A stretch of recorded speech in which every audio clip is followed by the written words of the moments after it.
Keikhlasan adalah sesuatu yang unik.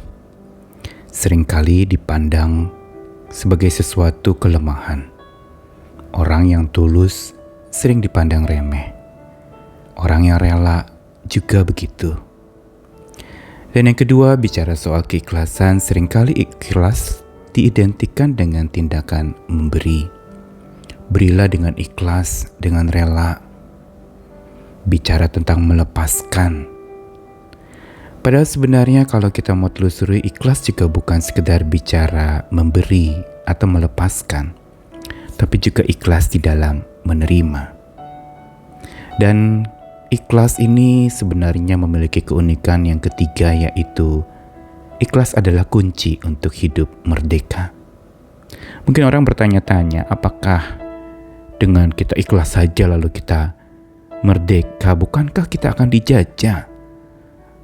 Bukankah kita akan ditindas karena kita terlalu ikhlas? Jelas bukan demikian.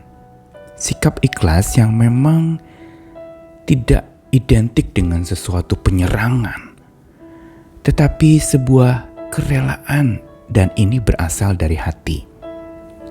Dari hati yang bagaimana? Tentu saja dari hati yang merendah atau memiliki kerendahan hati.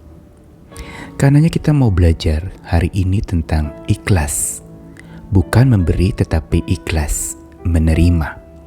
Saya Nicholas Kurniawan menemani di dalam Sabda Tuhan.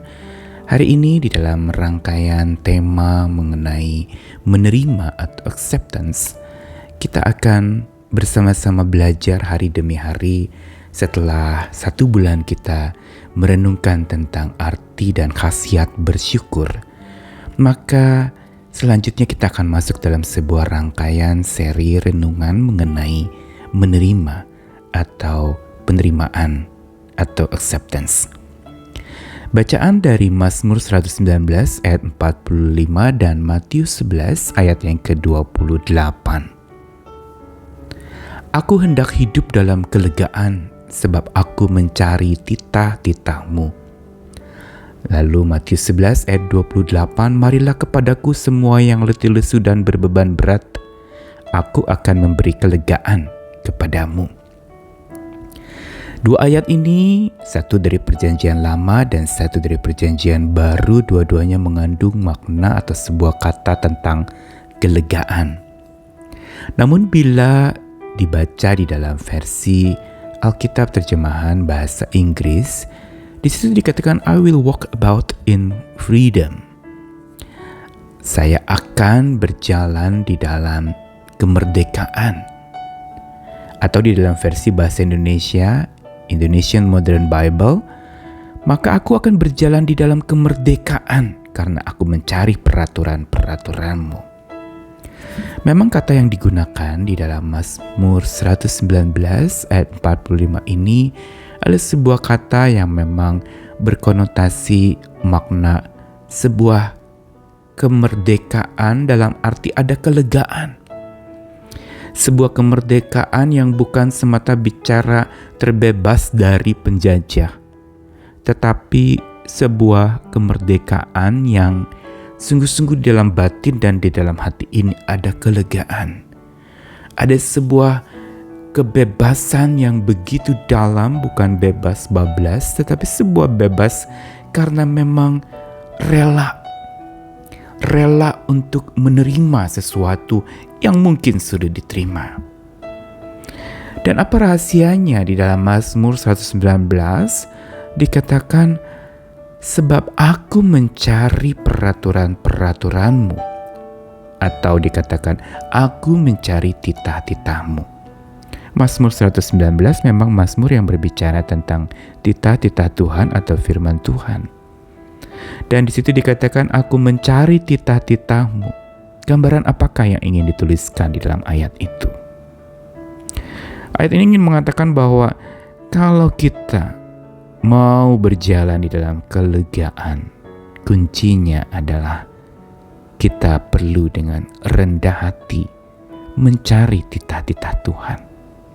Hidup dari titah-titah Tuhan, menghamba kepada titah-titah Tuhan, bukan kepada apa yang dikatakan manusia, tetapi kepada apa yang dikatakan Tuhan. Dan disitulah sumber kelegaan atau kemerdekaan. Freedom justru berangkat dari humility, kerendahan hati, humbleness. Itu yang menyebabkan orang bisa mengalami kemerdekaan. Sekali lagi, kerendahan hati bukan bicara tentang sebuah kelemahan, bicara soal ketidakberdayaan. Tapi justru kekuatan kerendahan hati adalah sebuah kelegaan. Ini sikap dewasa yang jarang orang temukan di dalam dunia perjuangan.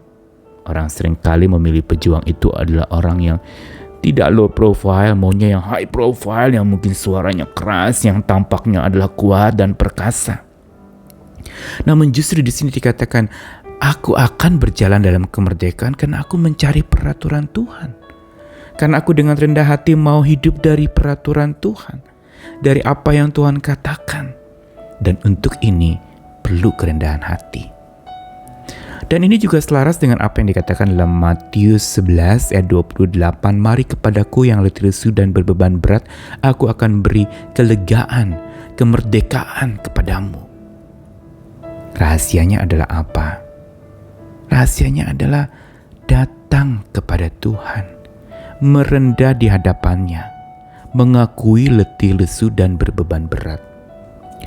Ayat ini bukan saja dikatakan oleh Yesus untuk orang-orang yang sedang letih lesu dan sedang berbeban berat, tapi juga justru ditujukan kepada orang-orang yang merasa dirinya letih lesu, merasa dirinya berbeban berat, mengaku dirinya letih lesu dan mengaku dirinya berbeban berat. Banyak orang hari ini sudah letih lesu, tidak mau ngaku dirinya letih lesu, sombong, merasa kuat, sudah berbeban berat dan sudah tidak dapat menanggungnya, masih tetap merasa saya pahlawan untuk diri saya sendiri dan saya bisa mengalahkan ini semua. Jelas ini adalah sesuatu yang membuat seseorang tidak datang kepada Tuhan, menggunakan kekuatan diri sendiri dan daya upaya diri sendiri tanpa datang kepada Tuhan.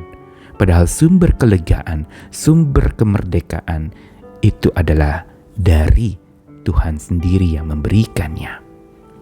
Karenanya mari kita mau belajar hari ini dari 2 ayat yang kita renungkan, bahwa kunci untuk kita bisa ikhlas menerima itu adalah kerendahan hati.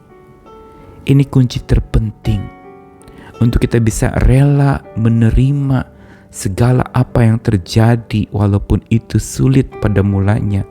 Tetapi bila kita rendah hati datang kepada Tuhan yang mampu untuk mengalahkan segala kemarahan diri kita, yang mampu untuk menaklukkan diri kita, disitulah kita dapat ikhlas menerima segala yang terjadi.